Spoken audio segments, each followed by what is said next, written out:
Suara sirine memenuhi malam di sebuah kota Eropa. Lampu biru polisi berkedip di antara gedung-gedung tua, membelah keheningan yang mencekam.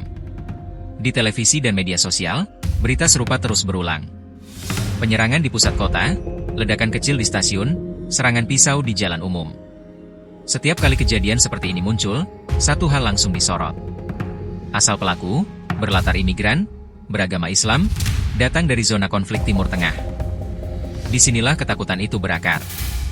Bagi banyak warga Eropa, arus imigran Muslim dari Suriah, Afghanistan, Somalia, atau Sudan bukan sekadar persoalan kemanusiaan, tetapi ancaman terhadap keamanan domestik dan stabilitas sosial. Kebanyakan dari mereka memang melarikan diri dari perang yang lahir dari konflik berbasis agama, sektarianisme, dan ideologi yang keras. Namun, di mata masyarakat Barat, perbedaan itu sering kabur. Doktrin ekstremisme yang pernah melahirkan ISIS dan jaringan teror global kini menjadi bayang-bayang yang menempel pada setiap pengungsi yang datang mencari selamat. Bagi sebagian besar warga Eropa, ketakutan itu sederhana. Bagaimana jika yang kita tampung bukan korban, tapi pelaku berikutnya? Narasi ini, meski tak selalu adil, telah menjadi bahan bakar utama penolakan publik terhadap imigran Muslim di banyak negara. Ia membentuk persepsi, memengaruhi kebijakan, dan menciptakan jurang yang makin lebar antara rasa takut dan realitas. Namun di balik semua itu, pertanyaannya tetap sama seperti sejak awal. Apakah benar ancaman itu datang dari luar? Atau justru dari dalam ketakutan kita sendiri?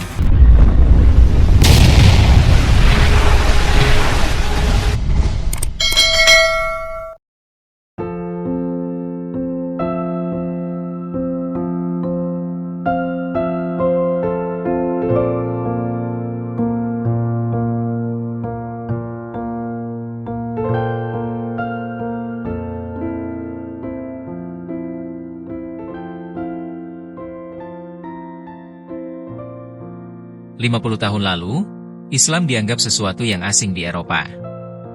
Hari ini, lebih dari 25 juta Muslim hidup dan bekerja di benua biru. Mereka bukan lagi tamu. Mereka adalah bagian dari wajah baru Eropa.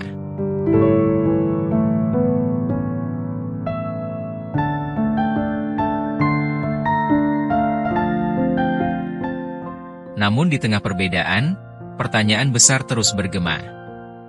Apakah Islam dan Eropa bisa hidup berdampingan? Atau akan terus saling mencurigai selamanya?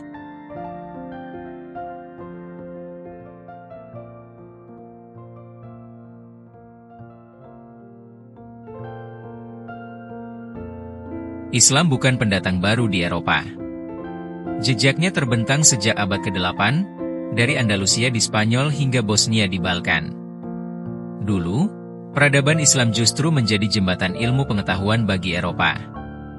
Matematika, kedokteran, astronomi, dan filsafat diterjemahkan dari bahasa Arab ke Latin.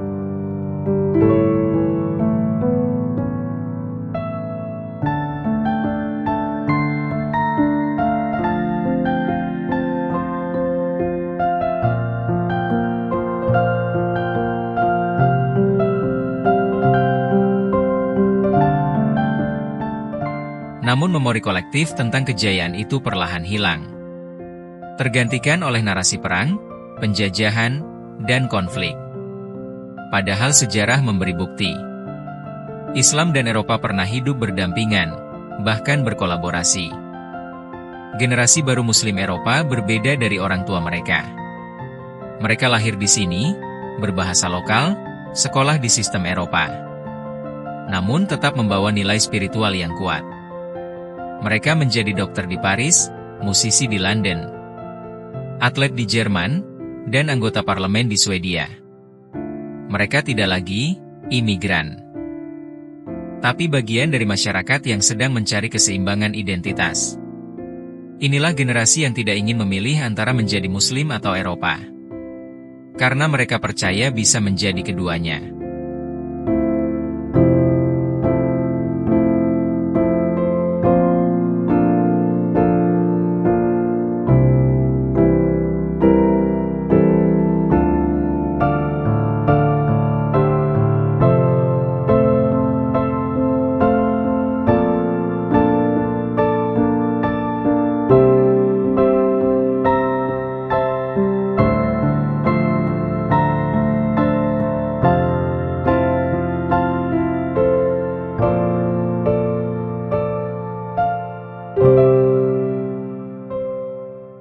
Meski kontribusi mereka nyata, tantangan tetap besar. Banyak negara Eropa masih berjuang memahami bagaimana agama bisa hidup berdampingan dengan sekularisme. Perdebatan tentang jilbab di sekolah, pembangunan masjid, atau hak libur Hari Raya Islam menjadi simbol pertempuran identitas yang lebih dalam. Bagi sebagian pihak, kehadiran Islam dianggap ancaman terhadap nilai Eropa yang liberal. Namun bagi Muslim sendiri, kebebasan sejati justru berarti boleh menjadi diri sendiri tanpa harus meninggalkan iman. Dalam 20 tahun terakhir, banyak komunitas Muslim Eropa memilih jalur baru. Bukan sekadar bertahan, tapi berkontribusi.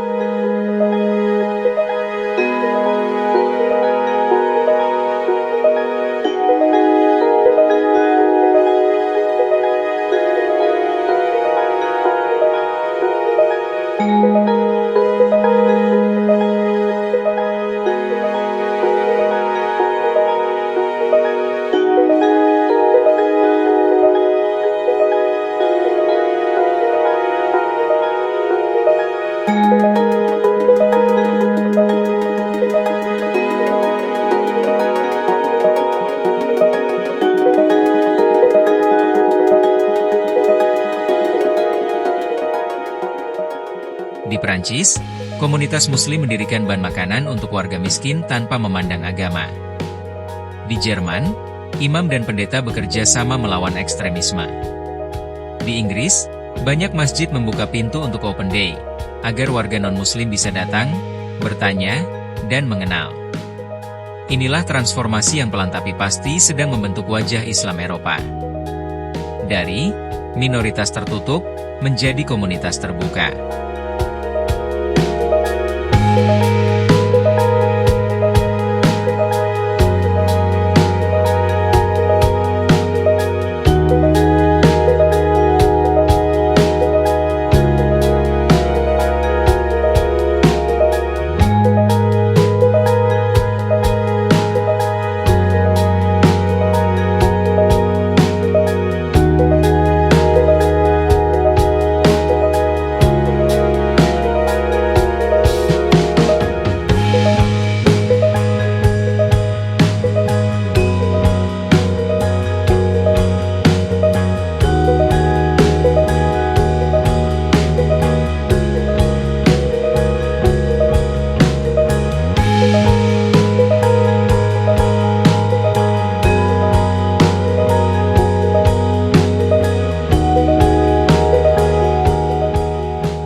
Perubahan besar juga datang dari media dan dunia digital.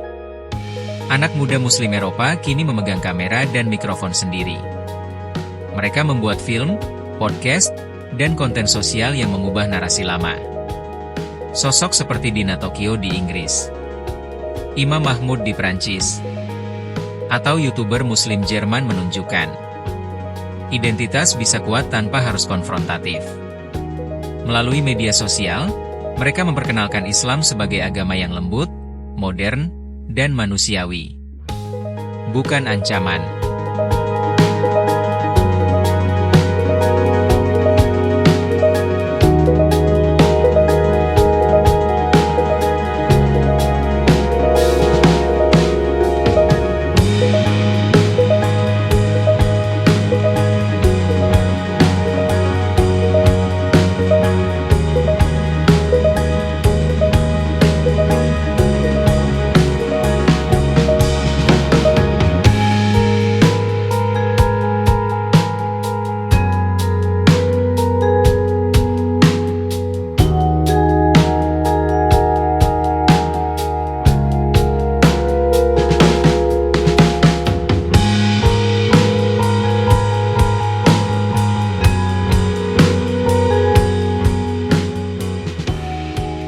Namun di balik optimisme itu, masih ada dua kutub ekstrim yang saling menyalakan api. Di satu sisi, kelompok sayap kanan yang menolak keberadaan Muslim dengan narasi Islamisasi Eropa. Di sisi lain, kelompok radikal yang justru ingin memisahkan diri dari masyarakat Eropa. Keduanya sama berbahaya, karena keduanya menolak ruang dialog.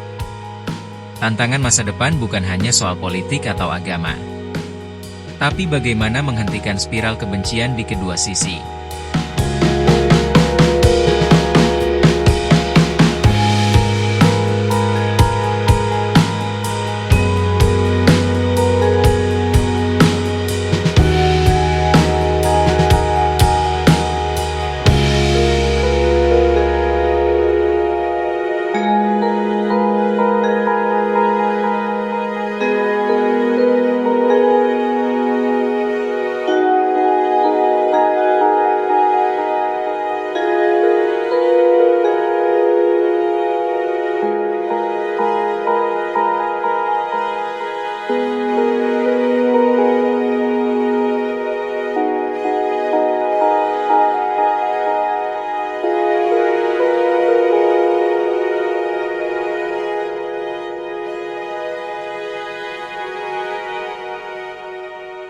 Perlahan tapi pasti, lahir generasi dengan identitas baru. Eropa Muslim. Bukan kontradiksi, tapi harmoni. Mereka berbicara tentang Islam yang inklusif, ramah terhadap demokrasi, dan berakar pada nilai-nilai universal, keadilan, kasih, ilmu, dan kemanusiaan.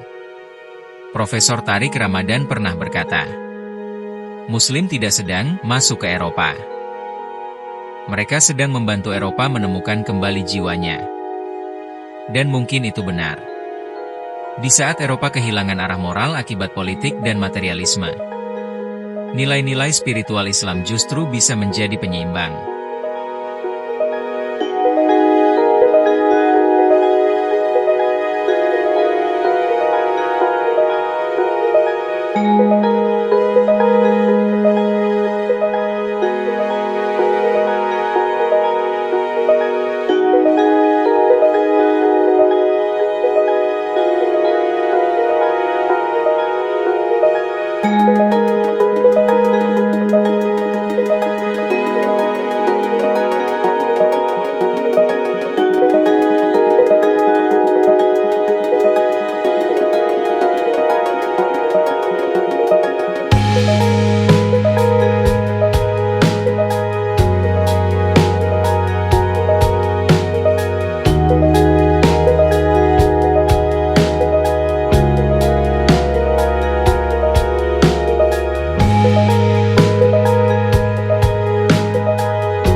Masa depan Eropa akan ditentukan bukan oleh jumlah imigran, tapi oleh kemampuan untuk saling memahami. Jika generasi baru mampu membangun jembatan antar budaya, Eropa bisa menjadi model dunia tentang hidup berdampingan dalam perbedaan. Dan mungkin, di masa depan, istilah Muslim Eropa tidak lagi diperdebatkan. Karena Islam dan Eropa sudah menjadi bagian dari cerita yang sama.